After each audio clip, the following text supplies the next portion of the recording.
Piştî ku Kobanî ji dagirkirina Daişê rizgar bû, ji herêmê gelek rêxistin û sazî çûn serdana bajêr. Nehrê vebirin Baroya Diyarbekirî jî çûn nav Kavilê bajêr.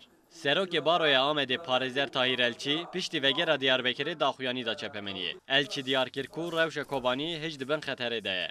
Piştî şerê Kobanê, piştî rizgarkirina Kobanê, me xwest wek saziyek hukûkî em herin Kobanê, şerê li Kobanê bûyî, pirsgirêkên hukûkî, pirsgirêkên mafên mirova û rewşa însanî, rewşa civakî em bi cih de bibînin, tespîtên xwe bikin, binivîsin.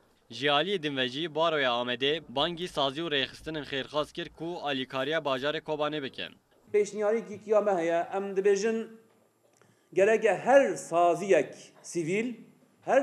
sivîl ya Bakurê Kurdistanê avahiya saziyek ji Kobanê ava bike. Parêzer Tahîr Elçî destnîşan kir ku divê Kobanê ji nû ve were avakirin. Ji bo wê jî Baroya Diyarbekirê di li wir avahiya dadê çêke.